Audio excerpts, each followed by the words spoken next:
Shahid Kapoor starring Vishal Bhardwaj director film finally सिनेमाघरों में release हो चुकी है। इस मूवी में शाहिद कपूर के साथ तृप्ति डिमरी, अविनाश तिवारी, विक्रांत मैसी, तमन्ना भाटिया, नाना पाटेकर, फरीदा जलाल और दिशा पटानी भी नजर आते हैं। तो बिना टाइम वेस्ट किए चलिए सीधे रिव्यू की तरफ चलते हैं। हमें फिल्म को दिखाया गया है ना, मतलब जैसे फिल्म वर्क करती है स्टार्ट से लेके एंड तक, तो बहुत ही ज्यादा बोर फील होती है। स्टार्टिंग का फर्स्ट हाफ तो तुम्हारा टाइम पास ही निकल जाएगा, मतलब हाँ तुम इधर देख रहे हो उधर देख रहे हो, हाँ फिल्म चल रही है नॉर्मल से चल रही है, ठीक है।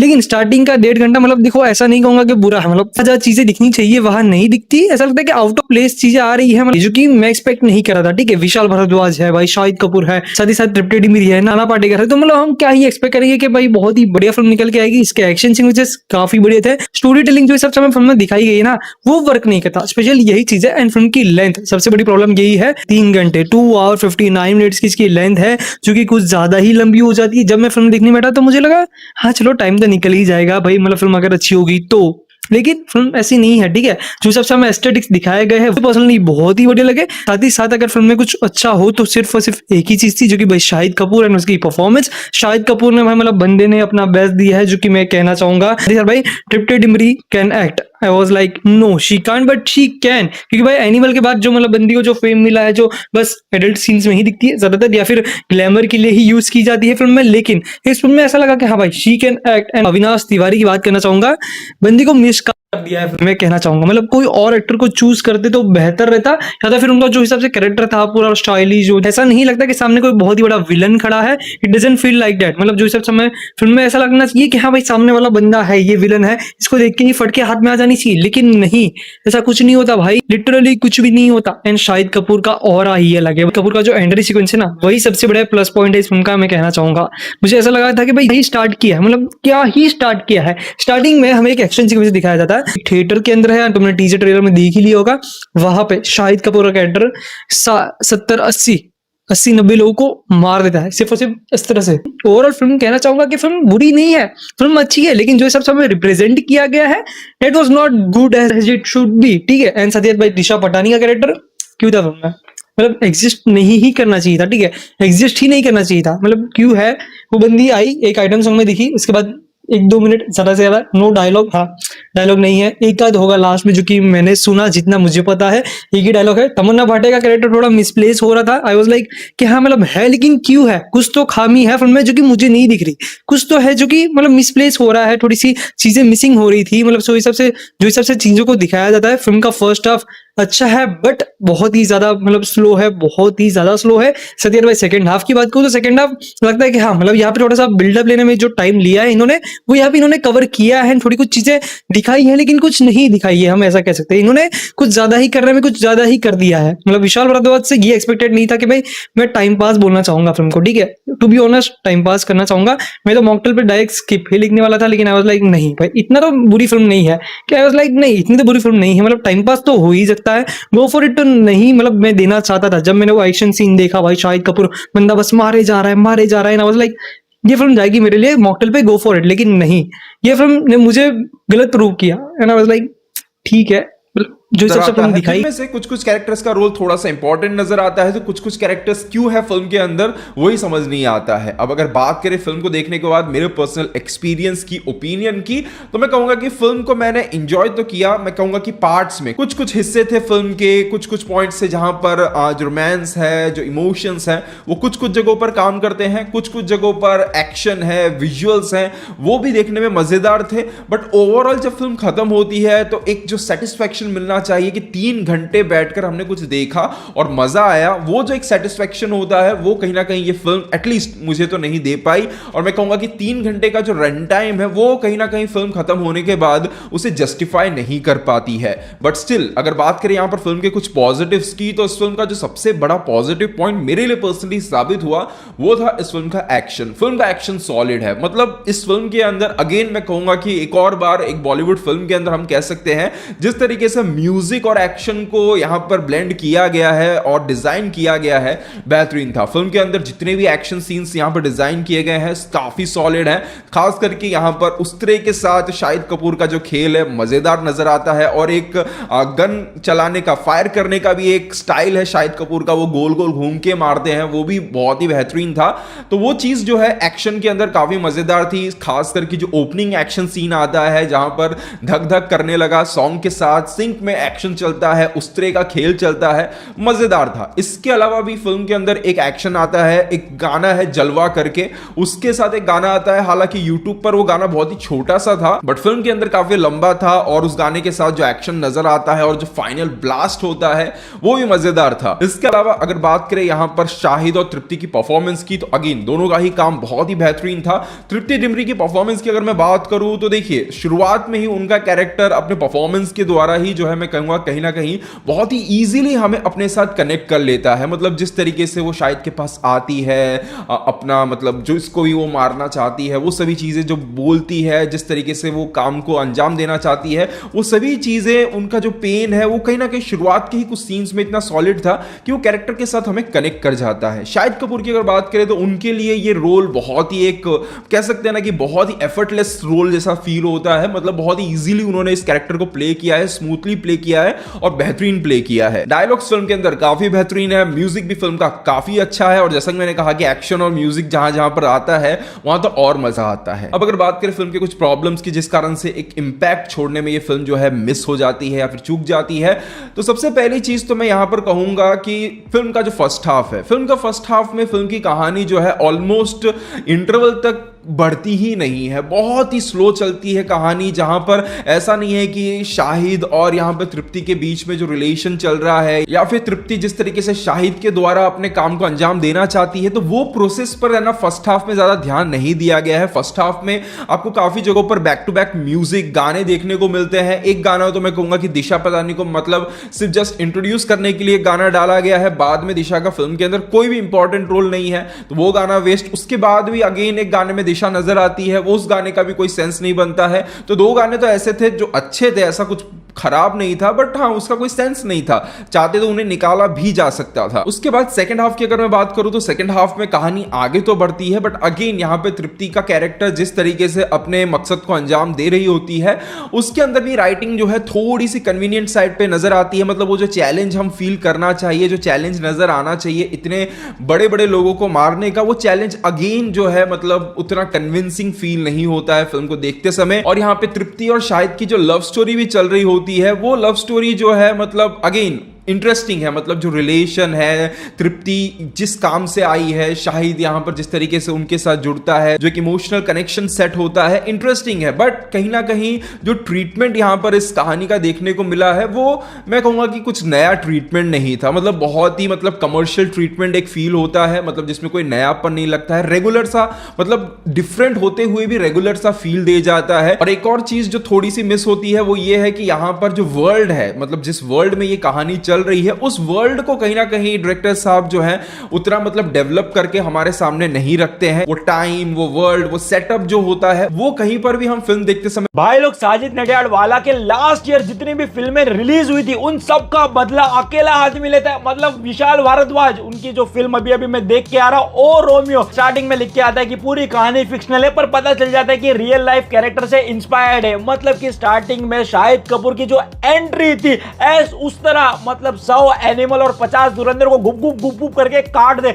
नेक्स्ट टाइम अगर मैं सैलून में जाऊंगा और बाल निकालने को बोलूंगा तो मेरी ऐसी फड्डे की लुल्ली ना उड़ जाए। फिल्म के एक चीज से मैं काफी सेटिस्फाई हूं कि भाई अगर ए रेटेड बोला है तो चीर फाड़ को भरपूर दिखाया। और दूसरी चीज गाली, मतलब कि ऐसा गाली दिया गया है फिल्म के अंदर कि उसे म्यूट नहीं किया, वो सबसे बेस्ट चीज था। बोझे के बेंच जो ये सब सारे जो चीजें थी ना भाई, वो ऐसा लग रहा था कि ओटीटी पे देख रहा हूं, इतना फनी लग रहा था। और नाना पाटेकर शाहिद कपूर की जो केमिस्ट्री है फिल्म के अंदर, भाई एक तो ट्रेन वाला डायलॉग है जहां पर एक्शन हो जाता है, वहां पर नाना पाटेकर बोलते हैं अरे भोसड़ी के पहले बताना था ना। मतलब वो जो सीन है ना भाई, पूरा थिएटर फाड़ दिया था यार। 3 घंटे की ये फिल्म थी, लेकिन कब इंटरवल हो जाता है और कब फिल्म खत्म हो जाता है मालूम ही नहीं पड़ता। ऐसा लगता है 2-2.5 घंटे की फिल्म देख रहा हूं। मतलब ऐसा स्मूथ स्क्रीन प्ले लिखा था, हर कैरेक्टर का इंट्रोडक्शन, बिल्डअप, दूसरा कैरेक्टर उसके साथ लिंक करना, वो सारे चीज इतना ब्यूटीफुली फिल्म के अंदर सेट किया था कि आप एक सेकंड भी बोर नहीं होते हो। मतलब स्टार्टिंग ऐसा ग्रिपिंग रखा है, फिर एक कैरेक्टर को डाल दिया और 15-20 मिनट बाद हर कैरेक्टर का एक नया इंट्रोडक्शन दिखाते हैं, जिससे कि आप फिल्म के अंदर इन्वॉल्व हो जाते हो। स्टार्टिंग के 20 मिनट में ऐसा एक्शन सीन देखने को मिलता है, लगता है कि क्लाइमैक्स आ गया, लेकिन उसके 1 घंटे बाद फिर एक ऐसा हैवी एक्शन सीन देखने को मिलता है, अपने को लगता है यही क्लाइमैक्स है।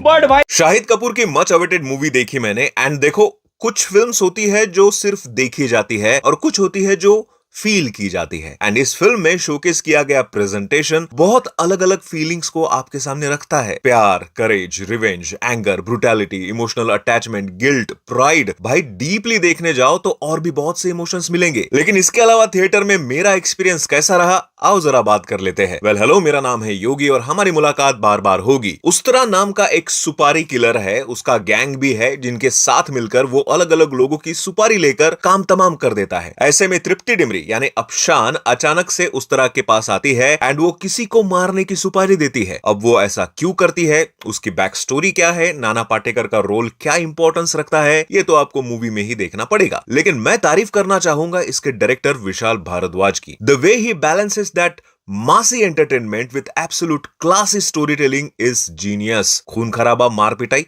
कन्वर्सेशन, फिर खून खराबा मार कुटाई, कन्वर्सेशन, बीच में ऑडियंस को हुक करने के लिए एक क्लासी सा सॉन्ग, फिर बैक स्टोरी, खून खराबा, अगेन कन्वर्सेशन। एंड ये साइकिल चलती रहती है। बीच बीच में प्यार, मोहब्बत, कॉमेडी एंड रिवेंज चलता रहता है। एंड डायरेक्टर ने इनके बीच में काफी अच्छा बैलेंस बना के रखा है, जो बड़े स्क्रीन पर देखने में एक्चुअली मजा आ रहा था। एंड इसमें आउटशाइन करती है भाई तृप्ति डिमरी। भाई इस बंदी को भले ही यार हमने भाभी 2 के नजरिए से देखा हो, लेकिन इस मूवी में उनका जो स्ट्रॉन्ग एंड इमोशनल रोल है एंड जिस तरह से उन्होंने अपना कैरेक्टर प्ले किया है, एकदम रॉ, विदाउट मेकअप, भाई I can say she is really beautiful. वैसे देखो मूवी 3 घंटे की है। यस, 3 घंटे आजकल की फिल्म में जरूर ज्यादा लगते हैं। यहां पर भी मुझे लगा कि 15-20 मिनट तो थोड़ा कम की जा सकती थी, लेकिन बाद में याद आया यार भाई it's a Vishal Bharadwaj film जो स्लो बर्न मूवीज के लिए जाने जाते हैं। ओमकारा एंड हैदर उसी स्लो बर्न का एग्जांपल है and they are classic films. सबसे पहले hats off to Sajid Nadiadwala. We know कि उनका ट्रैक रिकॉर्ड बहुत अच्छा है, जिसमें उन्होंने हमें हाईवे, तमाशा और छिछोरे जैसी भी तो कंटेंट ड्रिवन जेम्स दी है। एंड विथ ओ रोमियो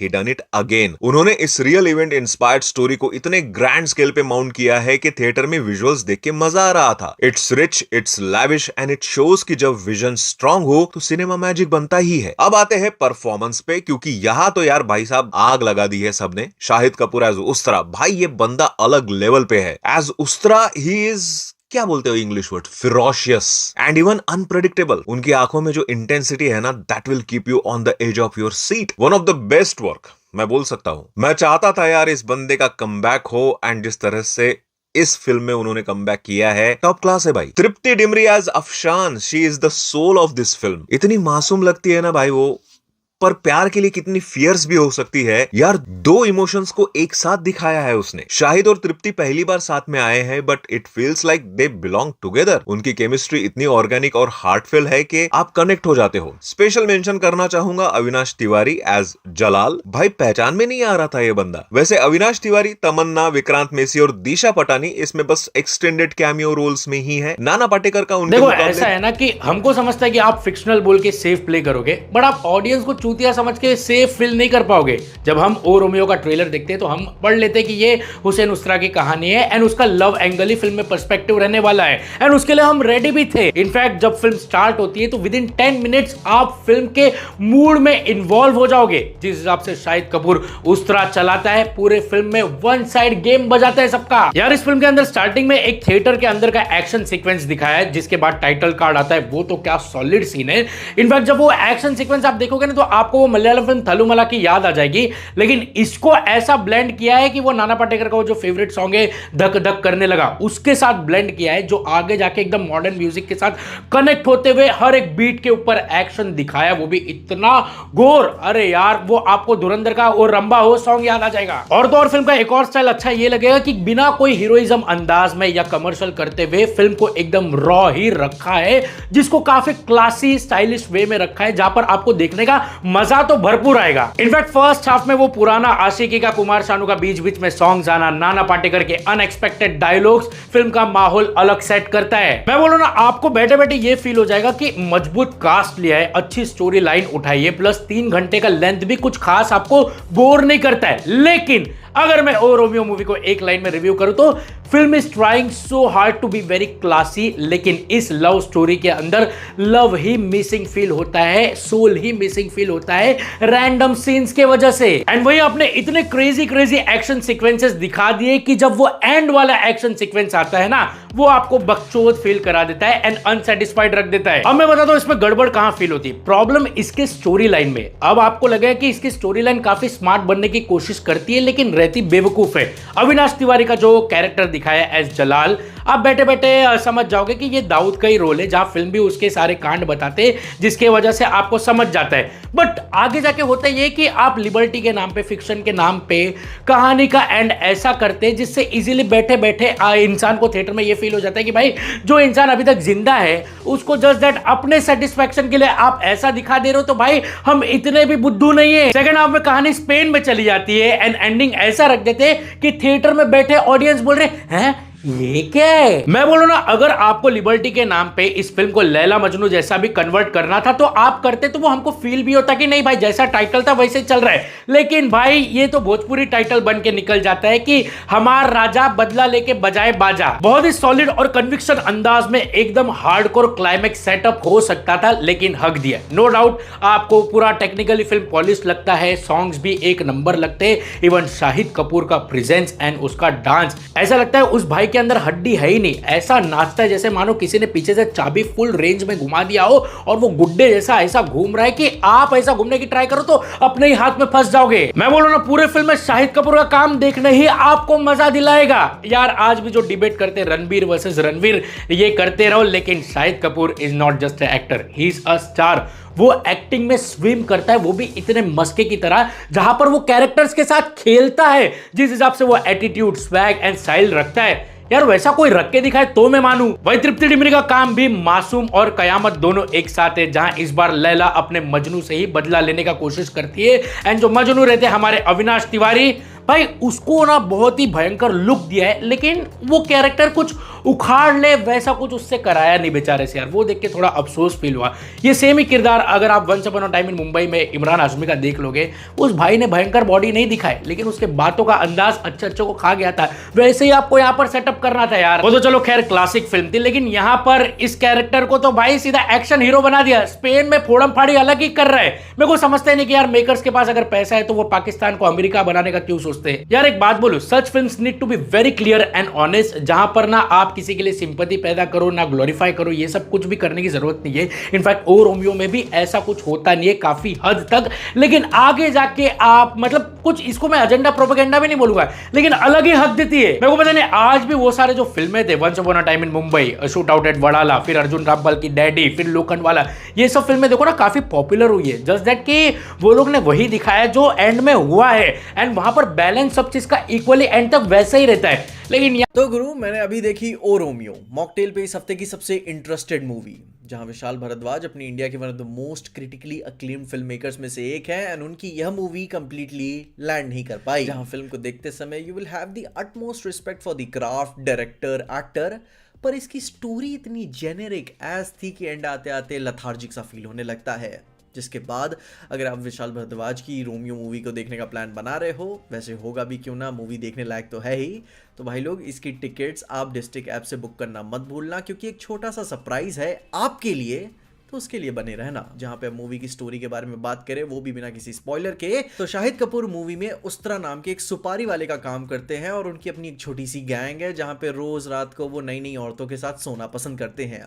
जहां भाई अपने नाना पाटेकर, जो कि एक गवर्नमेंट के हाई ऑफिशियल है, उनके साथ काम कर रहे होते हैं सीक्रेटली, क्योंकि उनकी जिंदगी और आजादी की चाबी उनके पास ही है। वहीं अपनी तृप्ति डिमरी का कैरेक्टर आर्या स्टार्क की तरह है कि मुझे कुछ लोगों को मरवाना है एंड उन लोगों ने उसकी पूरी जिंदगी बर्बाद कर दी थी, तो वहां पे वो उस तरह को सुपारी देने आती है एंड फिर होता है कुछ नहीं होता है एंड तुम समझ ही रहे हो, आर्या स्टार्क से कंपेयर कर दिया है तो एंड में क्या होगा, पर इवेंचुअली अपने शाहिद कपूर एंड तृप्ति डिमरी के कैरेक्टर में प्यार हो जाता है and then Ustraa was like fucking hell, अब छिनारी बहुत हो गई है, अब रोमियो बनने का टाइम आ गया है। जहां पे फिर उसके बाद मूवी का जो टॉप विलन होता है वो अपना लैला मजनू का हीरो अविनाश तिवारी है एंड फिर एकदम टिपिकल हिंदी पिक्चर के क्लाइमैक्स की तरह फेस ऑफ, हीरो हीरोइन को बचाता है, सच्चा प्यार चलता है एंड एक बहुत ही चीजी डायलॉग्स के साथ मूवी के एंड में विलन मरने के बाद पिक्चर एंड हो जाती है। तो अब देखो, ऐसा नहीं है कि मूवी कोई बुरी है, मेरे कहने का मतलब ये बिल्कुल भी नहीं है, पर इसे कमाल का भी नहीं कहा जा सकता। मैं बड़ी इज्जत करता हूँ विशाल भारद्वाज की, उनका डेप्थ सीन्स को ग्रो करने के लिए, उन्हें टेरिफाइंग बनाना। इनफैक्ट मेरा फेवरेट मोमेंट मूवी में विक्रांत मासे का सीक्वेंस है। कमाल की परफॉर्मेंसेस डिलीवर हुई है मूवी में। प्लस मैं और ऐड ऑन करना चाहूंगा शाहिद कपूर की परफॉर्मेंस, क्योंकि बंदे को क्रेडिट और नहीं मिलता यार उसके एफर्ट के लिए। He is a kind of person की जो कैसा भी काम हो, कितना भी छोटा हो, कितना भी बड़ा हो, मतलब आधे मन से तो नहीं करेगा। इतना एफर्ट, इतनी डेप्थ, इतनी intensity, he is so fun to watch in everything. Even भाई जब मूवी में डांस सीन भी आ रहा होता है तो आई वाज लाइक कि हीरोइन को साइड में रखो, दिशा पत्नी हाँ अगर होगी तो होगी, मगर शाहिद कपूर के डांसेस देखने हैं, क्योंकि ये जस्ट नो कि बंदा कुछ नया करेगा, स्क्रीन प्रेजेंस से एफर्ट होल्ड करेगा, कुछ तो नया चटपटा सा करेगा जो कि देखने में काफी मजा आती है। पर उसी के साथ पता है मूवी बहुत ही एक्शन हैवी है एंड गोर वगैरह सब कुछ है, काफी ज्यादा स्टाइलाइज्ड भी है। शाहिद कपूर का एक्शन भयंकर उन्होंने काफी खूबसूरत बना के दिखाया हुआ है। एंड वो सारी चीजें, इतना सब कुछ लाइक विजुअली कमाल का दिखने के बावजूद भी इम्पैक्ट क्यों नहीं क्रिएट कर पाती? क्योंकि अपना हीरो सफर नहीं कर रहा होता, क्योंकि जो दिखता है वो बिकता है। जहां जॉन विक अगर लड़ रहा है तो वो थक रहा है, सांस नहीं आ रही है, गन्स को रीलोड करते हुए दिखाया जा रहा है, जो कि मूवी में बहुत सारा एक्शन है, वो गन्स वाला भी काफी एक्शन है, पर वो इतने लाइक सिंपल और प्लेन क्यों फील होते हैं? क्योंकि वो तुम्हारी प्रेम कहानी की तरह वन साइडेड है। क्योंकि जब तक अपना हीरो कॉन्स्टेंटली स्ट्रगल ना करे, मार ना खाए, थके ना, उसकी हालत पतली नहीं हो जानी चाहिए, तब तक बहुत ही कम फर्क पड़ता है कि हाँ आप उसके बारे में कोई फर्क। वरना अगर सब कुछ वन साइडेड ही चलना था तो वन साइडेड बहुत मजा नहीं आती किसी को भी, क्योंकि इट्स सेफ और किसी को भी सेफ पसंद नहीं होता। एंड फिर जब इतना सब कुछ दिखाने के बाद जब आखिर में अपना हीरो मेन विलन से पिटता है तो इट फील्स सो स्टेज्ड कि हाँ मतलब पुराने ज़माने की टाइम की तरह अभी भी वही सेम फॉर्मूला चल रहा है कि हाँ पहले चलता था पिक्चर। अगर आपको इसका फुल डिटेल रिव्यू वीडियो देखना है तो आपको डिस्क्रिप्शन में लिंक मिल जाएगा, जाकर जरूर चेकआउट कर लेना। और अगर आपने मूवी देख ली है तो आपको मूवी कैसी लगी कमेंट सेक्शन में जरूर बता के जाना। वीडियो को लाइक करना, शेयर करना और चैनल को सब्सक्राइब करना मत भूलना। मैं मिलता हूँ नेक्स्ट वीडियो में, तब तक के लिए टाटा बाय बाय।